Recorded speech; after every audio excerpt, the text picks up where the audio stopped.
சமூகம் நமக்கு என்ன கத்து கொடுத்துட்டு இருக்கு தெரியுமா? யாரையும் நம்பாத. அவனை பார்த்தா நல்லவன் மாதிரி இல்லடா.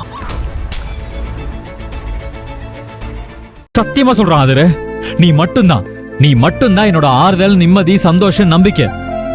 உன்னாலதான், உனக்காக தான் நான் வாழ்ந்துட்டு இருக்கேன் தெரியுமா? எங்க இரு ஆதர, இரு. ஒரு மனுஷனுக்கு வாழ்க்கையில பிரச்சனை வரலாம், ஆனா வாழ்க்கையே பிரச்சனையா வரக்கூடாது. என் வாழ்க்கை எனக்கு அப்படிதான் இருக்கு. இந்த நிலைமையில நேத்து நான் ஏதோ மாமா கிட்ட கொஞ்சம் கோவப்பட்டுட்டேன்.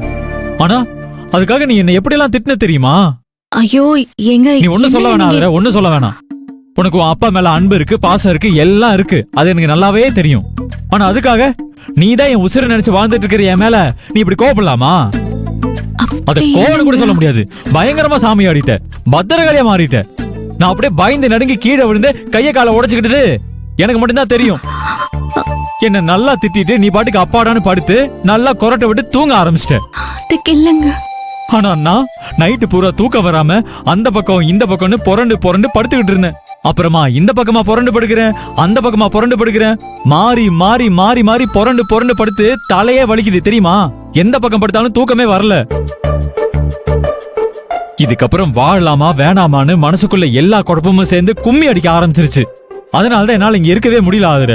காலையில பொழுது விடிஞ்சதும் கடகடன்னு எந்திரிச்சு உன்கிட்ட கூட சொல்லாம அப்படியே கிளம்பி போயிட்டேன். எங்க போறதுன்னே தெரியல. கால் போன போக்குல காலும், மனசு போன போக்குல மனசும் போய்கிட்டே இருந்துச்சு. போற வழியில ஒரு இடத்துல நிறைய சாமியாருங்க கும்பலா காசிக்கு போறதுக்கு கிளம்பிட்டு இருந்தாங்க. நானும் அந்த கும்பல்ல சேர்ந்து அந்த ஜோதியில ஐக்கியமாயி அப்படியே காசிக்கு போய் கங்கை ஆத்தோரமா ஏதாவது ஒரு இடத்துல குடில அமைச்சுக்கிட்டு அங்கேயே தங்கி தவம் இருந்தலான்னு முடிவு பண்ணிட்டேன். அப்பதான் உன் ஞாபகம் வந்து என்ன பலார்னு கண்ணத்துல அரைஞ்சது தெரியுமா? சரின்னு மனசை தேதிக்கிட்டு கண்ணத்தை தடவிட்டு அவங்க எல்லாருக்கும் அப்படியே டாடா பை பைன்னு சொல்லிட்டு அங்க இருந்து நேரா கிளம்பி பீச்சுக்கு போனேன். பீச்சுக்கா? எதுக்கு? காத்து வாங்கவா? எது காத்து வாங்கவா? என் உடம்புக்குள்ள இருக்கிற காத்த வெளியில விடுறதுக்கு.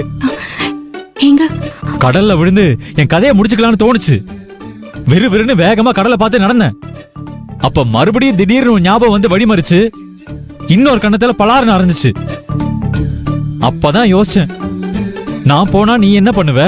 என்ன நம்பி வந்த உன்னை கடைசி வரைக்கும் வச்சு காப்பாத்தணும்னு முடிவு பண்ணி அப்படியே வீட்டுக்கு வந்துட்டேன். இப்ப நான் எல்லாத்துக்கும் ரெடியா தான் வந்திருக்கேன். நான் உன் அப்பாவை திட்டினதுக்காக நீ என்ன திட்டினாலும் சரி, அடிச்சாலும் சரி, பத்திரகாளியா சூளத்தை ஓங்கிக்கிட்டு குத்த வந்தாலும் சரி. எங்க என்னங்க நீங்க? நான் சும்மா உங்களை மிரட்டுறதுக்கு நான் திட்டுற மாதிரி நடிச்சேன், வேணும் திட்டல. என்னது நடிப்பா? அவ்வளவு நடிப்பா? ஆமாங்க. அத கூட புரிஞ்சுக்காம சாமியாரா காசிக்கு போறேன், கடல்ல விழுந்து சாக போறேன்னு எங்கெங்கயோ போய் இந்த வேகாத வெயில்ல அலைஞ்சு திரிஞ்சிட்டு வந்திருக்கீங்களே, உங்களை என்னன்னு சொல்றதுங்க? இனிமே இப்படி பண்ணாதீங்க ஆதர. நீயும் இனிமே என்ன இப்படி திட்டாத. சரி ஓகே, நானும் உங்களை திட்ட மாட்டேன், நீங்களும் இப்படி பண்ணாதீங்க. சரி ஆதர. ஏன் ஆதர, நான் காணாம போயிட்டேன், நீ ரொம்ப பயந்து போயிட்டியா? அதெல்லாம் இல்லங்க. நீங்க ஒண்ணு சாமி அண்ணனை பார்க்க போயிருப்பீங்க, இல்ல அப்பாவை பார்க்க போயிருப்பீங்கன்னு நினைச்சிட்டு இருந்தேன். கரெக்டா கண்டுபிடிச்சிட்டா. என்ன முழிக்கிறீங்க? ஒண்ணும் இல்லையே, ஒண்ணும் இல்ல. நான் ஆக்சுவலா உங்க அப்பாவை பார்க்க போலாம் தான் நினைச்சேன். ஆனா அவரை போய் பார்த்து நம்ம சண்டே அவர்கிட்ட போய் சொன்னா நீ அதுக்கும் என் மேல மறுபடியும் கோச்சுப்பேல. அதனாலதான் நான் மாமா பார்க்க போலாம் ஆதர. நல்ல வேளைங்க, நல்ல வேளை நீங்க அப்பாவை போய் பார்க்கல. என் அப்பா உங்க மேல பயங்கர கோபமா இருந்திருப்பாரு.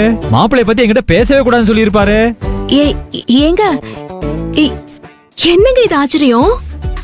என் அப்பா சொன்னதா அப்படியே அச்சசல அப்படியே சொல்றீங்க. அப்படியா சொன்னாரு?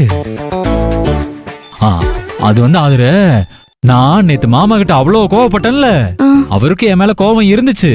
அதான் மாமா என் மேல கோவத்துல இப்படி பேசியிருப்பாருன்னு ஒரு கெஸ்ஸிங்ல சொன்னேன். உண்மையிலே மாமா அப்படிதான் சொன்னாரா? ஆமாங்க. என் அப்பா இது வரைக்கும் உங்க மேல இவ்ளோ கோவப்பட்டதே இல்ல. அதுக்கப்புறம் நான் எப்படியோ பேசி அப்பாவை சமாதானப்படுத்திட்டேங்க. ஆதர, மாமாவோட கோபம் குறைஞ்சதோ இல்லையோ, உன் கோபம் குறைஞ்சது இல்ல, அது போதும் எனக்கு. சரி ஓகேங்க, நான் வாட்டர் கேன் போட போனோம், போயிட்டு வந்துடுறேன். சரி ஆதர. டைம் ஆச்சு, அப்பவே கிளம்பி இருக்கணும். ஆதர ஆதர, இங்க வா, ஒரு நிமிஷம் உட்காரு. என்னங்க என்னாச்சு? இங்க பாரு, உனக்காக போலி வாங்கிட்டு வந்திருக்கேன், சாப்பிடு. ஹாய் போலி.